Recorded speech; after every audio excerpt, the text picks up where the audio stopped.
کیونکہ اللہ مسلمانوں پر بڑا مہربان اور رحم کرنے والا ہے۔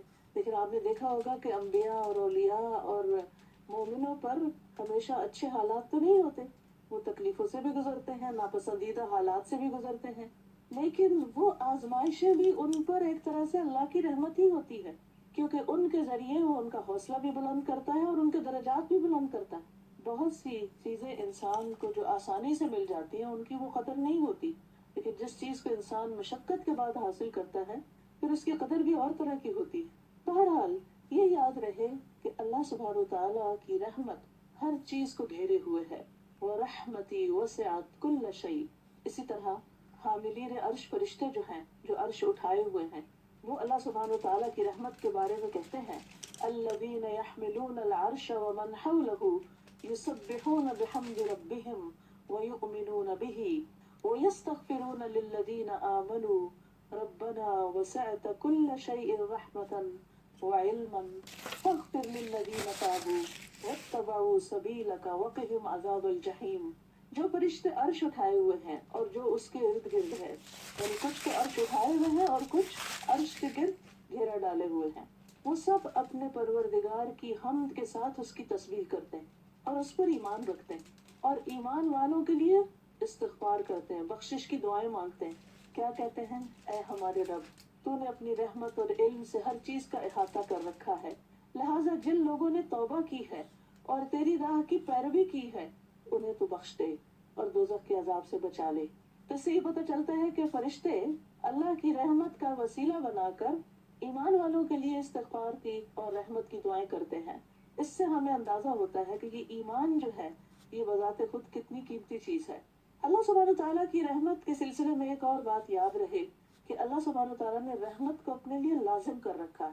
سورۃ الانعام میں آتا ہے کتب ربکم علی نفسہ الرحمہ، تمہارے رب نے رحم کرنا اپنے اوپر لازم کر لیا ہے۔ اس لیے ہمارے دل میں کبھی یہ خیال نہیں جانا چاہیے کہ میرے ساتھ بڑا ظلم ہوا ہے، یا اللہ سبحانہ وتعالیٰ مجھ پر رحم نہیں کر رہا، یا میرے ساتھ زیادتی ہو گئی ہے، یعنی کسی بھی تکلیف، دکھ یا مصیبت کے وقت نہیں۔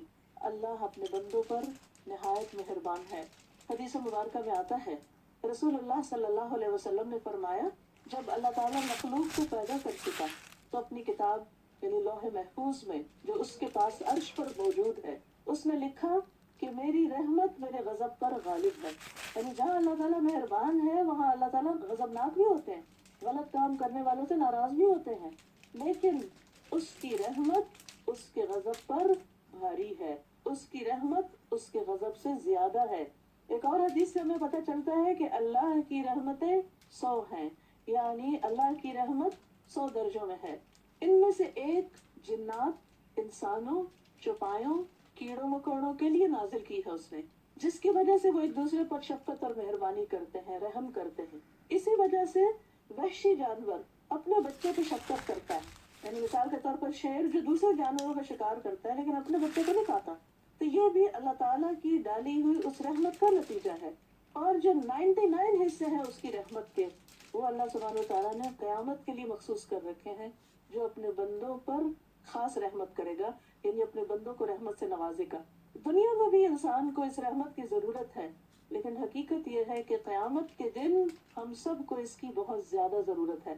اور یاد رکھیے کہ کوئی بھی شخص اللہ کی رحمت کے بغیر جنت میں جا ہی نہیں سکتا، کیونکہ ہم میں سے کوئی شخص عمل کے ساتھ جنت کی قیمت نہیں چکا سکتا۔ تو اگر ہم میں سے کوئی یہ سمجھے نا کہ میں نے تو اتنے اچھے کام کر لیے کہ اب تو جنت میرا حق بن گئی یا میں اس کی حقدار ہوگی، تو یہ غلط فہمی ہے۔ ہم میں سے کوئی بھی جنت کا حقدار نہیں ہے، یہ اللہ کی رحمت ہے کہ وہ ہمیں اپنی رحمت سے اس میں داخل کرے، اور جنت کا ایک نام بھی رحمت رکھا ہے اللہ نے۔ اللہ تعالیٰ فرماتے ہیں انتی رحمتی، تو میری رحمت ہے، ارحم بکی من اشاء، تیرے ذریعے میں رحمت کروں گا جس پر میں چاہوں گا۔ تو اللہ تعالیٰ جس پر چاہتا ہے رحمت فرماتا ہے، لیکن یہ ہمیشہ یاد رہے کہ اللہ کی رحمت بہت وسیع ہے۔ رسول اللہ صلی اللہ علیہ وسلم نے فرمایا، اور یہ صحیح مسلم کی روایت ہے، اللہ نے آسمان اور زمین کی پیدائش کے دن، یعنی جس دن آسمان اور زمین بنے تھے، اس دن 100 رحمتوں کو پیدا کیا تھا۔ ہر رحمت آسمان اور زمین کے درمیانی خلا کے برابر ہے، اتنی زیادہ ہے۔ یعنی زمین سے لے کر آسمان تک یہ جو خالی جگہ آپ کو نظر آتی ہے، اس میں سے